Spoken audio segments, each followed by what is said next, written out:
안녕하세요. 저는 사막과 2차시 교육의 사막과의 원인과 영향 파트를 맡은 허나영입니다. 세계 사막화의 원인과 영향에 대해 알아보겠습니다. 사막화는 기존의 사막이 아니던 곳이 점차 사막으로 변해가는 현상입니다. 사막화의 원인은 크게 자연적 요인과 인위적 요인이 있습니다. 사막화의 자연적 요인은 원래 사막이 아니던 곳에 바람에 의한 모래 언덕이 만들어지고 가뭄으로 비가 오지 않아서 장기간 가뭄이 지속되는 경우와 비에 의해 지표면의 흙이 흘러가고 물의 침식 작용으로 깊은 도랑이 생기면서 땅이 건조되는 경우입니다. 사막화의 인위적 요인은 첫 번째, 땔감과 농경지의 수요가 늘어나는 경우입니다. 땔감과 농경지의 수요가 늘어나면 숲 벌채와 농경지 개척이 발생합니다. 두 번째, 가축의 수요가 늘어나는 경우입니다. 가축의 수요가 늘어나면 과다한 방목으로 이어집니다. 그리고 이 두 요인이 지속되면 숲의 파괴와 토지의 황폐화가 발생합니다. 이 상황에서 오랜 가뭄이 이어진다면 사막화가 일어납니다. 이것은 세계 사막화 지도입니다. 첫 번째 지도는 세계의 건조 지역의 분포를 나타낸 것입니다. 두 번째 그래프는 대륙별 건조 지역 분포입니다. 빨간색에 가까울수록 아주 많이 건조된 지역임을 나타냅니다. 두 자료를 보고 건조지대는 전 세계 육지의 약 46%임을 알 수 있었습니다. 이는 세계 인구 약 38%인 30억 명의 삶의 터전입니다. 그리고 건조 지역의 약 70%는 아시아와 아프리카 대륙에 있습니다. 사막화가 진행되는 곳의 인구는 1950년 1억 7,200만 명이었지만 2019년 6억 이상으로 증가했습니다. 사막화의 영향을 직접 받는 인구도 2억 5천만 명이나 됩니다. 많은 인구가 사막화의 영향을 받고 있음을 확인할 수 있었습니다. 몽골의 사막화 관련 사진입니다. 왼쪽 사진은 사막에서 불어온 모래가 게르 주변 담벼락 바로 밑까지 채운 사진이고, 오른쪽 사진은 몽골의 한 호수 바닥 사진입니다. 지난 60년 동안 세계 평균 기온이 0.7도 상승하는 동안 몽골은 2.1도나 올랐습니다. 그리고 1990년대까지 몽골 전체 면적의 40%를 차지하던 사막은 이제 80%까지 확대되었습니다. 유엔 사막화 방지 협약에 따르면 몽골 국토의 약 90%가 토질 저하와 사막화에 취약하며 이는 몽골의 가장 심각한 환경 문제로 인식되고 있습니다. 이것은 몽골의 사막화 진행도입니다. 몽골의 사막화 요인은 자연적 요인과 인위적 요인으로 나눕니다. 자연적 요인에는 기후변화, 가뭄 빈도 증가, 강우의 불균형, 산불이 있고, 인위적 요인은 난방과 치사에 필요한 에너지원을 얻기 위한 산림 벌채, 과도한 방목과 캐시미어 산업, 식물 채취, 광산 개발 등이 있습니다. 한국의 사막화 관련 문제에는 황사와 미세먼지가 있습니다. 이 사진은 한국의 서해와 동해를 덮은 황사와 수도, 서울을 덮은 황사 모습입니다. 한국 황사는 고비 사막과 내몽골 고원에서 발원하는 경우가 전체의 80%입니다. 이때 불어오는 황사는 미세 입자와 오염물질을 포함하고 있습니다. 이 불순물은 건강 문제를 유발합니다. 이 불순물의 크기와 성분을 알려드리겠습니다. 여기 검정색 기둥을 사람 머리카락의 굵기라고 가정했을 때 파란 원은 일반 먼지이고 빨간 원이 바로 황사 속 미세 입자입니다. 무척 작죠? 이것은 황산염, 질산염, 탄소리와 검 등 광물 성분을 포함하고 있습니다. 이런 나쁜 성분은 너무나 작아 코 점막을 통해 걸러지지 않고 폐까지 직접 들어가 천식과 폐 질환 유병률, 조기 사망률을 높입니다. 그리고 세계보건기구에서 1군 발암물질로 지정된 성분이기도 합니다. 한국에서는 이런 나쁜 성분을 막기 위해 마스크 쓰기와 다양한 제조를 시행하고 있지만 미세 입자를 완전히 막기는 어려운 실정입니다. 다음은 몽골 사막화 문제입니다. 몽골 사막화로 발생하는 문제는 첫 번째, 높은 인구 밀집도와 두 번째, 대기 오염입니다. 몽골 수도 울란바타르에 기후변화와 사막화로 농촌을 떠나 몽골인들이 몰려들었습니다. 즉, 수도권으로의 인구 밀집이 일어난 것입니다. 그래서 몽골 전체 인구 340만 명 중 절반에 해당하는 150만 명이 울란바타르에 살게 되었습니다. 국토 면적의 0.3%의 인구 절반이 살고 있는 겁니다. 몽골은 겨울철 낮은 온도에 석탄을 주로 난방 연료로 사용합니다. 급격한 인구 밀집과 석탄 사용으로 대기 오염이 발생하고 있습니다. 몽골 시내의 가정에서 나오는 매연입니다. 대기 오염 문제는 대기 오염 팀에서 더 자세하게 다루겠습니다. 여기까지 산악과의 원인과 영향 설명이었습니다. 감사합니다.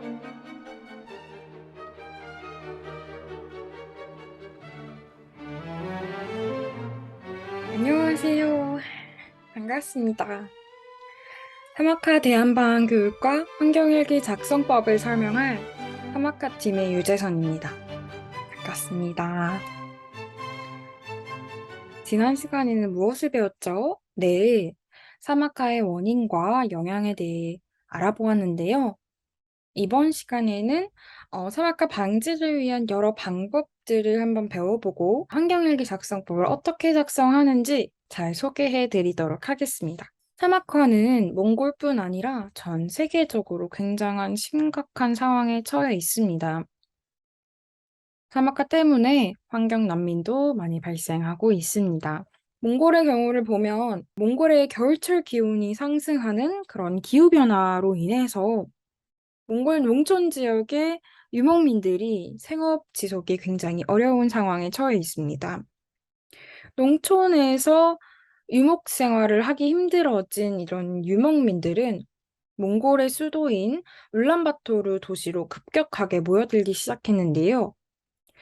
그 울란바토르 도시로 급격하게 모여들면서 울란바토르 도시 주위로 게르촌을 형성하게 되었습니다.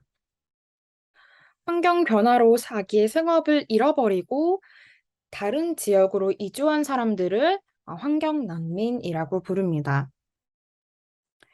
한번 생각을 해보시면 전쟁 난민들은 전쟁이 끝나면 자기 고향으로 돌아갈 수 있지만 환경 난민은 이미 변해버린 환경을 되돌리지 못하기 때문에 고향으로 돌아가기 어려운 상황에 있습니다. 이미 파괴된 환경을 원상복구하기 위해서는 굉장히 큰 노력과 시간이 필요하기 때문입니다. 지금과 같이 사막화가 전 세계적으로 지속될 경우가 생긴다면 더 많은 사람들이 환경 난민으로 전락하게 되겠죠. 사람만이 그 피해를 입는 것이 아닙니다. 그곳에 살았던 동물, 그리고 식물들도 모두 피해를 고스란히 입게 됩니다. 딱 여기서 드는 생각이 있지 않으신가요? 네.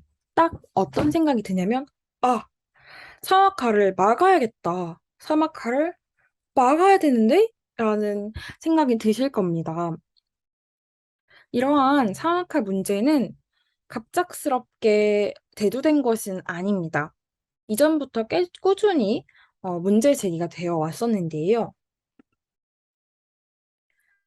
1977년 세계 사막화 방지를 위해서 케냐 나이로비에서 유엔 사막화 대책 협의회가 열렸고 이 회의에서 사막화 퇴치 행동 계획이 발표되었습니다. 하지만 1970년대는 지금과 비교해서는 환경 문제가 크게 대두되지는 않았던 그런 시절이기 때문에 사막화에 대한 사람들의 사회적 관심이 굉장히 적었고, 그로 인해서 이 유엔 사막화 대책 협의회는 큰 성과를 내지 못했습니다. 그러다가 1992년 브라질 리우데자네이루에서 리우회의, 그러니까 유엔 환경개발회의가 열리면서 사막화가 정말 심각하구나에 대해서 얘기해 볼 필요성이 있겠구나 하면서 사막화에 대한 문제가 대두되었고, 이곳의 협상을 통해서 결론적으로 1994년에 국제기구인 사막화 방지 협약이 생기게 되었습니다. 이 협약에서는요, 무엇을 강조하고 있냐면요, 땅의 생산성 강화, 땅이 다시 되살아나는 것, 그리고 땅의 물 자원 관리 등 이런 것에 관한 통합적이고 장기적인 정책이 현재 사막화 지역에 필요하다고 이야기하고 있고요.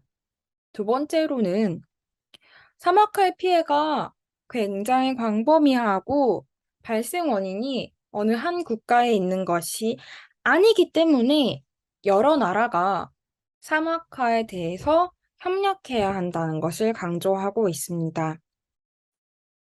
여기서 알 수 있다시피 사막화는 그 사막화가 된 지역에 관한 나라의 문제가 아닙니다.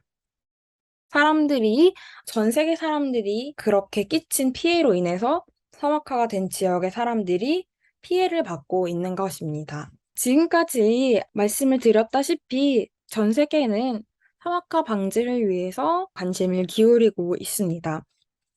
방금도 말씀드린 것과 같이 땅이 되살아나는 것은 굉장히 중요한 일입니다. 사막화가 되어서 볼품 없어진 땅을 생명이 넘치는 땅으로 만들려면 많은 노력이 필요하겠죠. 땅이 되살아나기 위해서는 무엇이 필요할까요? 네, 바로 나무를 심어야 합니다. 나무를 심는 것은 도대체 어떤 환경에 좋은 영향을 끼칠까요? 나무는 토양의 수분과 지표면을 잡아주는 역할을 하고 또 가장 중요한 이산화탄소를 흡수하는 역할을 합니다. 나무를 많이 심으면 사망이 녹지화가 되고 생태계가 복원되며 그로 인해서 사막화가 됐던 지역의 모래폭풍도 사라지게 됩니다. 나무가 자라나서 숲을 만들고 원래의 자연 환경이 복구가 된다면 그곳에 살았던 환경 난민들도 다시 자신의 고향으로 돌아올 수 있게 됩니다. 또한 거기서 일자리 창출도 되겠죠. 숲을 관리하는 일자리 같은 거 말이에요. 제가 이렇게 말씀을 드렸지만 사실은 사막에 나무를 심는 것은 굉장히 많은 자본과 인력이 필요하고 나무를 심기 위해서는 물과 양분도 많이 필요합니다. 나무를 심으면 강한 모래바람으로 나무가 쓰러지고 또 쓰러지기를 반복하기 때문입니다. 하지만 우리 사람들이 누구입니까? 환경에 정말 진심인 사람들이죠. 사람들은 포기하지 않았고 열심히 나무를 심었습니다. 그래서 몽골, 중국, 아프리카 대륙에는 대규모 숲이 건설되었습니다. 몽골의 나무 심기 사업 중 하나인 유안킴벌리 프로젝트도 그 예시로 들 수 있는데요. 한번 다 같이 살펴볼까요? 유안킴벌리는 한국의 생활용품 기업입니다. 이 기업은 12년 동안 몽골에서 유안킴벌리 숲 조성 작업을 진행했는데요. 몽골의 울란바토르시 북부의 토진 나르스 지역의 소나무 숲이 화재로 인해서 사막화가 진행되었고, 몽골 자원환경부와 유한 킴벌리가 함께 손을 잡고 산림 보건 작업을 실시했습니다.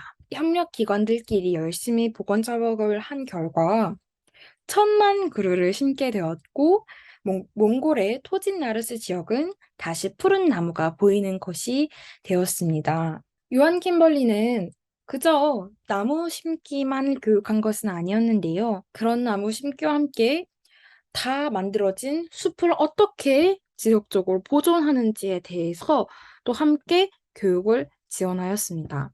이렇게 생태계가 다시 복원이 되었고 야생 동식물도 다시 돌아오게 되었습니다. 이처럼 대규모 숲 조성은 한 나라를 넘어서 지구 전체에 좋은 영향을 줄 수 있습니다. 몽골 유황김벌리 숲에 관한 더 자세한 질문이 있으시다면 밑에 댓글로 남겨주시기 바랍니다. 혹시 저번에 배웠던 넷제로에 대해서 기억하시나요? 넷제로는 6대 온실가스를 줄이고 숲을 조성해서 이산화탄소의 흡수를 늘리는 활동을 말하는데요. 여기서 온실가스는 무엇을 의미하는지 아시나요? 온실가스는 지구의 열이 우주로 방출되는 것을 막는 가스로서 지구를 온실처럼 뜨겁게 한다라는 뜻에서 유래된 단어입니다. 아까 말씀드렸던 넷제로는 지구 온난화를 막기 위해서 꼭 필요한 행동입니다. 여기서 말하는 넷제로는 기후중립하고 같은 말로 여겨지는데요. 기후중립과 이제 넷제로가 6대 온실가스를 감축하는 것이 바로 기후중립이나 넷제로라면은 그 6대 온실가스 중에서 이산화탄소만을 줄이는 게 탄소중립입니다. 사막화는 지구온난화로 인한 기후변화 현상이기 때문에 탄소중립 실천은 사막화 방지에 굉장히 중요한 역할을 합니다. 나무 심기는 이산화탄소의 흡수를 늘리는 활동이기 때문에 탄소 중립 활동의 하나가 되겠죠. 그렇다면 나무 심기 이외에 우리의 위치에서 사막화 방지를 위해서 할 수 있는 다른 탄소 중립 활동이 무엇이 있을까요?